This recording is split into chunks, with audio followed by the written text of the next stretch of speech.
Hello दोस्तों, आपका हार्दिक स्वागत है हमारे पॉडकास्ट माई डिस्कशन में, जहाँ पे हम लोग डिस्कस करते हैं उन मुद्दों को जिनसे हमें फ़र्क पड़ता है। तो आज के अपने इस वीडियो में हम लोग डिस्कस करने वाले हैं बैंकिंग सिस्टम को।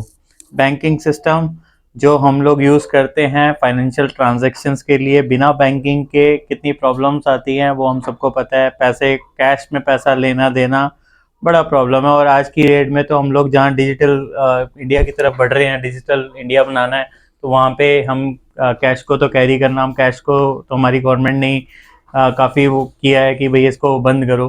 तो तो जैसा कि हम लोग कैशलेस इंडिया की तरफ बढ़ रहे हैं, तो बैंकिंग सिस्टम को हमें थोड़ा सा समझना पड़ेगा, क्योंकि हम सारी डिजिटल पेमेंट्स कर रहे हैं, जितनी भी गूगल पे, फ़ोन पे, पेटीएम, जितना सब चल रहा है, हम लोग कैश को ना के बराबर ही हम लोग खर्च रहे हैं। तो जो कैश हमारे पास पैसा नहीं है, तो वो कहाँ है सारा पैसा? वो सारा है हमारे बैंक्स में। तो जब बैंक्स में हमारा सारा पैसा है, तो हमें बैंकिंग को समझना बहुत ज़रूरी हो जाता है यहाँ पे, कि हमारा पैसा जहाँ पे पड़ा है वो जगह जो है, जो कि बैंक है, वो किस तरीके से काम करता है। तो इस बारे में आज हम लोग समझेंगे। तो स्टार्ट करते हैं। अभी करंट के बैंकिंग सिस्टम को समझने से पहले हम थोड़ा सा पहले चलते हैं हिस्ट्री में, कि पहले जब बैंक्स नहीं थे तो किस तरीके से ट्रांजैक्शन हुआ करती थी। पहले होता ये था, बेसिकली बार्टर सिस्टम चलता था। बार्टर सिस्टम मतलब, सपोज कीजिए मेरे पास गेहूं है, आपके पास चावल है, तो हम आपस में एक्सचेंज कर लेते हैं। भाई मेरे पास मैंने थोड़ा गेहूं आपको दे दिया, आपने थोड़ा चावल दे दिया, तो मेरे घर में रोटी और चावल दोनों बन गए, और आपके घरों में भी बन गए। तो ऐसे बेसिकली एक्सचेंज करते थे चीज़ों को, जो हमारे कम्युनिटीज़ होती थी, जैसे कि हमारे ये वाली कम्युनिटीज़ है बेसिकली, जो बेसिकली जैसे कि हमारे ग्रेन्स वगैरह हैं, हम आपस में एक्सचेंज कर लेते थे।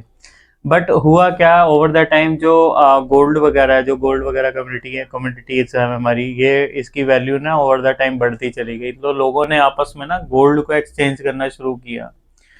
भाई मेरे पास अगर ज़्यादा गोल्ड है तो मैं ज़्यादा अमीर हूँ, आपके पास कम है तो आप गरीब हैं। इस तरीके से होता था। अगर मैंने आपको गोल्ड दे दिया तो उसकी वैल्यू है, तो गोल्ड का आपस में लोगों ने एक्सचेंज करना शुरू कर दिया। बट जब गोल्ड की वैल्यू बढ़ी, तो ऑब्वियस सी बात है कि लोगों में आप इनसिक्योरिटी बढ़ गई, क्योंकि गोल्ड जिसके पास ज़्यादा था वो रोड पे चलता था, इधर से उधर ट्रैवल करता था, उसको बड़ी दिक्कत थी कि भाई मेरे पास इतना गोल्ड है और किसी ने मेरे ऊपर अटैक कर दिया। तो होता भी था, ऐसी बात नहीं है कि कर देगा। लोग नॉर्मली लूटपाट करते थे, तो लोग बड़े इनसिक्योर होते थे गोल्ड को लेके। तो उसके बाद क्या हुआ, उसके बाद बेसिकली इसका सोल्यूशन निकाला गया कि करेंसी में जो गोल्ड होता था उसको ना करेंसी में कन्वर्ट किया गया, कि भाई गोल्ड जो है उसको उसके इक्वल ही करेंसी हम लोग नोट छाप देते हैं। वो जो करेंसी वाली बात है, कैसे स्टार्ट हुई, बड़ा लंबा टॉपिक है, उसके ऊपर एक अलग से वीडियो बन सकती है।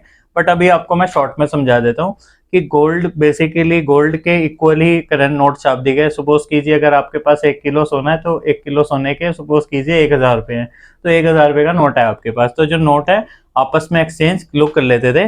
बेसिकली लोग नहीं करते थे, उस टाइम के जो ज्वेलर्स वगैरह होते थे, या जो राजे महाराजा होते थे, वो करते थे। बेसिकली धीरे धीरे करेंसी जो है वो फैली, मतलब गोल्ड को एक जगह रखा जाता था, और उसके एवज में जो नोट्स वगैरह होते थे वो आपस में लोग एक्सचेंज कर लेते थे।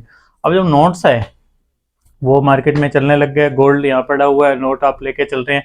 तो जब गोल्ड नोट में कन्वर्ट हुआ, तो लोगों के पास कैश भी बहुत हो गया। जैसे पहले जो गोल्ड की प्रॉब्लम थी, वो लोगों के पास कैश की भी हो गई, कि जब मेरे पास इतना, अगर मेरे को कोई बड़ा अमाउंट है, सपोज कीजिए 10 लाख, 20 लाख, 1 करोड़ है, और मेरे को कैश लेके इधर से उधर जाना है, तो बड़ी दिक्कत थी लोगों के पास। साथ फिर वही प्रॉब्लम आ गई, भाई लूट मार, जिसको पता चल गया कि हाँ भाई इस बंदे के पास कैश ज्यादा है, उसके ऊपर अटैक हो जाते थे। तो गोल्ड को खत्म करने के लिए बैंकिंग सिस्टम, सॉरी, कैश को खत्म करने के लिए बैंकिंग सिस्टम आया। बैंक बेसिकली क्या है, बैंक कैसे बने उसके ऊपर भी एक वीडियो बन सकती है, उसको हम आगे डिटेल में समझ लेंगे फिर कभी। फिलहाल आप बैंक को ले लीजिए कि बैंक बेसिकली काम किस तरीके से करता है, जो मैं अभी आपको प्रेजेंट में बता रहा हूँ कि किस तरीके से स्टार्ट हुए थे और अभी क्या इनका रोल है। तो बैंक बेसिकली क्या हुआ, बैंक गवर्नमेंट ने बनाया कि भाई अगर आपके पास, सपोज कीजिए मेरे को एक बैंक बनाना है, मेरा बैंक है XYZ प्राइवेट लिमिटेड, मेरे बैंक का नाम है।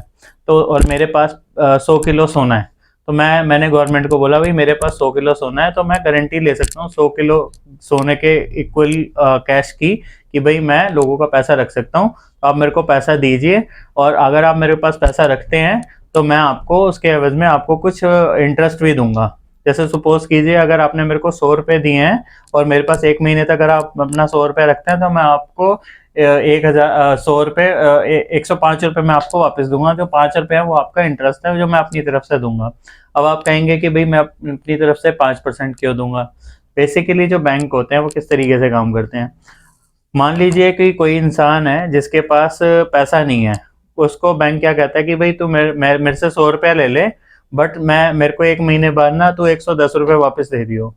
तो भाई उसको जरूरत है, उस कस्टमर को मैंने लोन दे दिया, बैंक एज एन बैंक मैंने उसको लोन दे दिया कितने का, 110 रुपये का, कि मतलब 100 रुपये का दिया, 10 रुपये उस पर इंटरेस्ट है।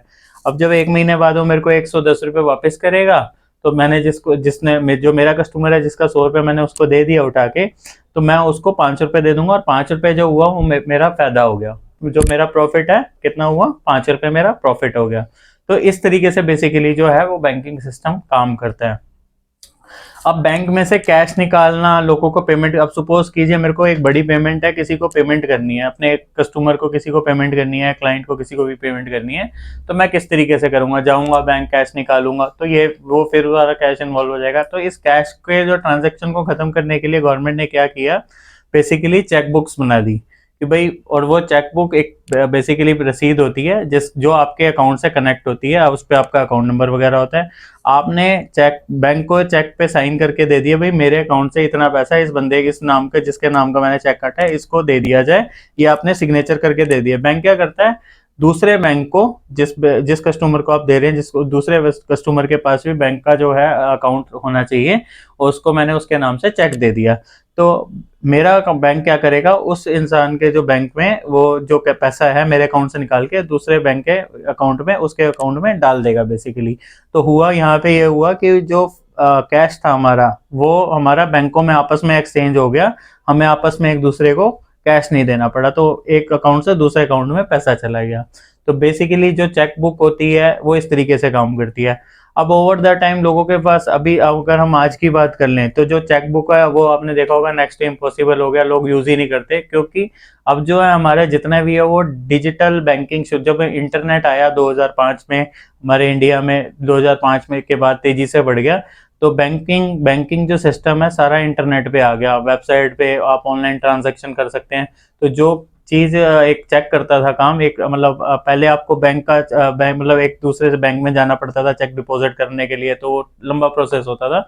आज की डेट में आप क्या कर सकते हैं, बेसिकली आप कस्टमर को जो बैंक है उसने एक यूजर नेम पासवर्ड दे दिया उसके बैंक से जो कनेक्ट है, आप अपने बैंक की वेबसाइट पे जाके दूसरे जिसको आपने पेमेंट करनी है उसकी बैंक डिटेल वगैरह ऐड करके आप उसको उसके अकाउंट में ट्रांसफर कर सकते हैं। NEFT, RTGS, IMPS, बड़े सारे तरीके हैं। और आप तो ये बेसिकली आपने देखा ही होगा यूपीआई में हमारी, अगर आपने नहीं देखा तो ये मेरी वीडियो है, पिछली वीडियो, आप इस पे आप देख सकते हैं कि यूपीआई सिस्टम किस तरीके से काम करता है।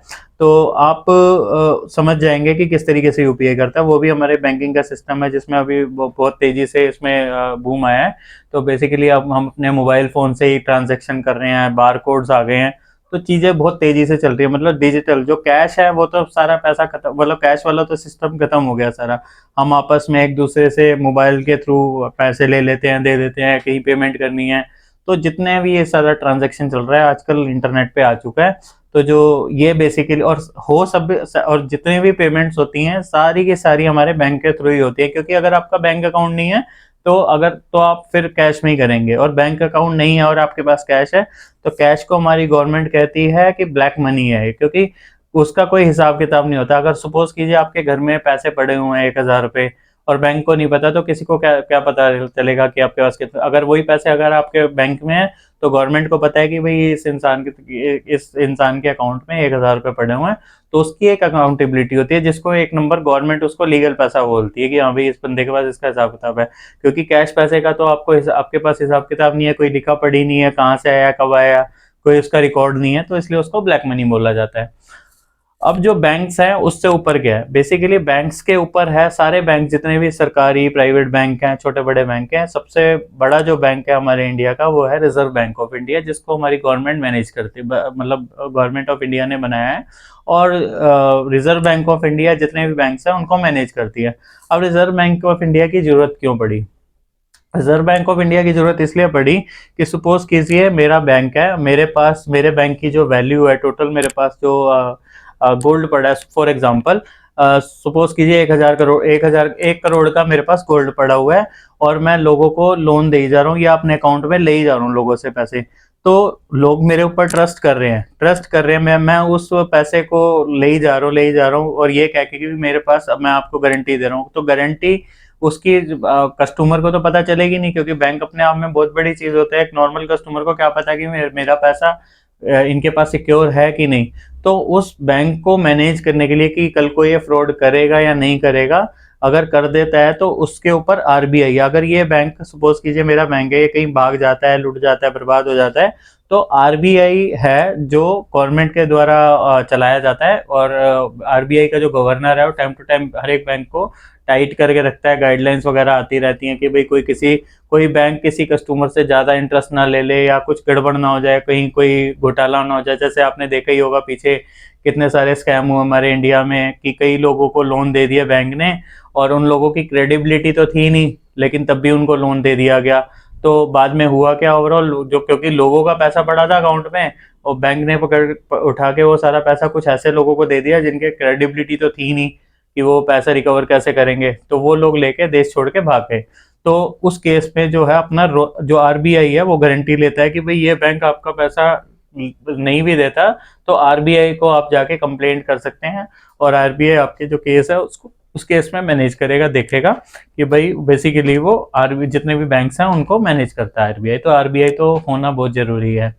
तो ये बेसिकली सारी इंफॉर्मेशन है। बाकी इस वीडियो को हम जितना मर्जी लंबा कर सकते हैं, क्योंकि बैंकिंग सिस्टम अपने आप में बहुत बड़ी चीज है, बहुत बड़ी, मतलब हमारी चीज आज जितनी फाइनेंशियल ट्रांजेक्शन है बिना बैंकिंग के तो पॉसिबल ही नहीं है, और हर एक चीज अपने आप में एक बहुत बड़ा वीडियो बन सकता है। तो मेरे को लगता है कि मैंने बेसिक आपको इन्फॉर्मेशन दे दी है, समझा दी है किस तरीके से काम करता है। बाकी मेरे को ये लगता है कि अभी के लिए इतना ही। और इस तरीके के अगर आपको वीडियो अच्छे लगते हैं फाइनेंशियल, क्योंकि हमारी जो सीरीज चल रही है वो फाइनेंशियल टॉपिक्स के ऊपर ही चल रही है, अगर आपका कोई पसंदीदा टॉपिक है जो आप चाहते हैं कि हम लोग अपनी वीडियो में एक्सप्लेन करें, बहुत बेसिकली ये जो जितनी भी वीडियोस बना रहे हैं हम छोटे बच्चों के लिए बना रहे हैं, जिनको थोड़ा आसान लैंग्वेज में, आसान भाषा में, जो उनको आसानी से समझ में आ जाए, उस बेसिस पे हम लोग ये सारी वीडियोस बना रहे हैं। अगर आपको पसंद आ रही है तो हमारी वीडियो को लाइक कर सकते हैं, सब्सक्राइब कर सकते हैं हमारे चैनल को, और अगर आपको कोई क्वेश्चन है, डाउट है या कोई सजेशन है तो कमेंट बॉक्स में जाके आप हमें अपने फीडबैक भी दे सकते हैं।